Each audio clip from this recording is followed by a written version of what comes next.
गरीब बहू का लकड़ी का चूल्हा।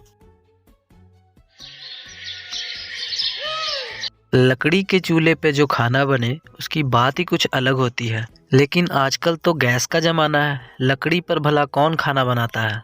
लेकिन जो मजबूर है वो क्या ही करे। ऐसी ही एक कहानी है शीतल की। शीतल एक गांव के गरीब घर की लड़की थी। उसके माता पिता के पास ज्यादा पैसे नहीं थे, इसलिए वह हमेशा चाहते थे हमारी जिंदगी तो खत्म होने को है, लेकिन हमारी बेटी शीतल को अच्छी जिंदगी मिलनी चाहिए। हाँ, मैं शीतल की शादी शहर के किसी अमीर घर में करवाऊंगा। शीतल की पूरी जिंदगी आराम से बीतेगी। लेकिन किसी किसी को अमीरी और सुख आसानी से मिलते नहीं हैं। शीतल उनमें से ही एक है। खैर, बहुत कोशिशों के बाद शीतल की शादी शहर के एक अमीर घर में हो गई। उसके पति का नाम प्रफुल्ल था और उनका एक फैमिली बिजनेस था। प्रफुल्ल और उसका बड़ा भाई महेंद्र दोनों मिलकर फैमिली बिजनेस चलाते थे। उनकी माता जानकी देवी बहुत ही गुस्से वाली थी। पहले ही दिन जानकी ने कहा, देखो छोटी बहू, मुझे पता है कि तुम गरीब परिवार से हो। पता नहीं तुम्हारे घर में क्या होता था। हमारे यहाँ हर रोज दोपहर और रात को 10 तरह के पकवान बनते हैं। जी माँ जी। तुम्हें वो खाना बनाना होगा, बना लोगी ना? जी माँ जी। शीतल रसोई में चली गई। वहां उसकी जेठानी कोकिला बहन इंतजार कर रही थी। दीदी, हमें क्या क्या बनाने हैं? हमें नहीं बेवकूफ, तुझे बनाने हैं। ये ले लिस्ट और काम पर लग जा। मैंने बहुत खाना बनाया है, अब से खाना बनाने की जिम्मेदारी तेरी है। शीतल के हाथों में जिम्मेदारी सौंपकर कोकिला आराम करने चली गई। शीतल अपने मायके में लकड़ी का चूल्हा इस्तेमाल करती थी, लेकिन यहाँ पर गैस था। पहले तो शीतल को दिक्कत हुई, लेकिन कुछ ही मिनटों में उसने अपने आप को संभाल लिया और 2 घंटे के अंदर बहुत सारा खाना बनाकर टेबल पर रख दिया। जानकी बहुत खुश हुई। अरे वाह बहू, तुमने बहुत कम समय में खाना बना लिया। बड़ी बहू तो खाना बनाने में बहुत समय लगा देती थी। ऊपर से खाना स्वादिष्ट भी था। जानकी और प्रफुल्ल दोनों मिलकर शीतल की तारीफ करने लग गए। वाह शीतल, मानना पड़ेगा, तुम्हारे हाथों में जादू है। अब लग रहा है कि तुम्हें इस घर की बहू बनाकर एक अच्छा काम किया है। शीतल को लगने लगा कि उसके नसीब में सुख और शांति ही है, लेकिन उसे पता नहीं था जानकी के मुंह से उसकी तारीफ सुनकर उसकी जेठानी कोकिला मन ही मन जल रही है। बहुत तारीफ कर रही है बुढ़िया। बस इस बुढ़िया की मौत हो जाए, उसके बाद मजा चखाऊंगी सबको। कोकिला और महेंद्र ने सारा प्लान पहले ही तैयार कर रखा था। 1 महीने के बाद जानकी की तबीयत बुरी तरह से बिगड़ गई और उसे अस्पताल में भर्ती करना पड़ा। लेकिन कुछ फायदा नहीं हुआ, जानकी की मृत्यु हो गई।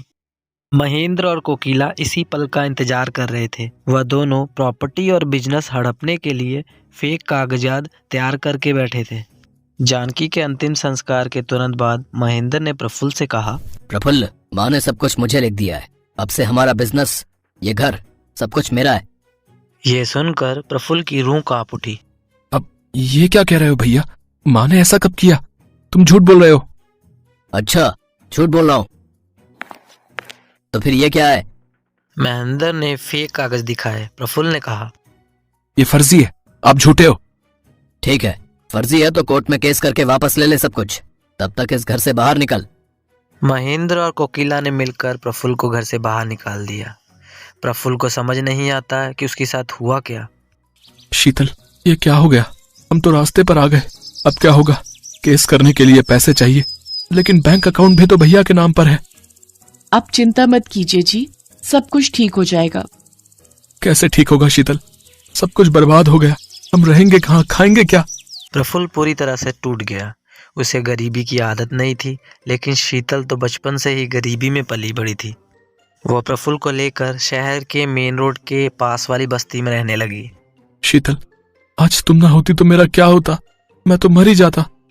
ऐसा ना कहिए जी, मैं आपको मरने नहीं दूंगी। रुक जाइए, मैं कुछ खाना बनाती हूँ। खाना बनाने के लिए चावल दाल कुछ तो चाहिए, वो सब कहाँ से मिलेगा? बस्ती के गरीब लोग अमीरों के जैसे खुदगर्ज नहीं होते हैं, उनसे सब कुछ मिल जाएगा। मुझे लकड़ी का चूल्हा जलाने की आदत है। आप बैठिए, मैं सब कुछ करती हूँ।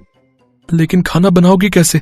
यहाँ तो गैस सिलेंडर नहीं है। शीतल ने लकड़ी का चूल्हा बना लिया और उस चूल्हे पर दाल, रोटी, सब्जी, आलू का चोखा बना लिया। अरे वाह, स्मेल तो बहुत अच्छी आ रही है। प्रफुल्ल ने पहला निवाला मुंह में दिया तो उसके होश उड़ गए। दाल चावल इतने स्वादिष्ट बनते हैं, ये मुझे पता नहीं था। इसमें लकड़ी के चूल्हे की एक स्मेल है जिसकी वजह से खाना और भी अच्छा लग रहा है। प्रफुल्ल ने दाल चावल चोखा पेट भरकर खाया और फिर काम के लिए निकल पड़ा। कुछ महीने मजदूरी करके उसने कुछ पैसे जमा कर लिए और फिर वकील को बुला लिया। वो वकील प्रफुल्ल की झोपड़ी में आया और फिर केस की बातें करने लगा। उस वकील की फीस सुनकर प्रफुल्ल ने कहा, वकील साहब, मैं अभी इतना पैसा तो नहीं दे सकता। फिर तो जीतना मुश्किल है। ठीक है, काम की बात तो होती रहेगी। अब वैसे वकील साहब, खाना खा लीजिए। शीतल ने लकड़ी के चूल्हे पर बनाया मुर्गा वकील को खिलाया। खाना खाकर वकील इतना खुश हुआ कि वो मुफ्त में केस लड़ने के लिए राजी हो गया। उसने कहा, भाई वाह, ऐसा खाना मिलता रहेगा तो मैं मुफ्त के केस लड़ लूंगा। और भाभी, आप यहाँ क्या कर रही हो?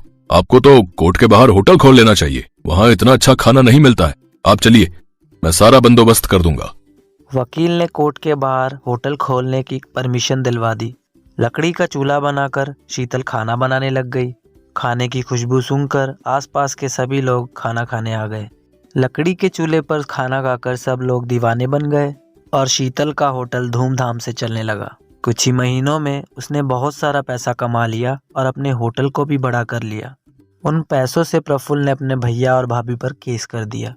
महेंद्र और कोकिला केस हार गए और उन्हें जेल जाना पड़ा। प्रफुल्ल को सब कुछ वापस मिल गया। वह बिजनेस संभालने लगा और शीतल लकड़ी चूल्हे वाला होटल संभालने लगी। ऐसे ही वो दोनों खुशी खुशी रहने लगे।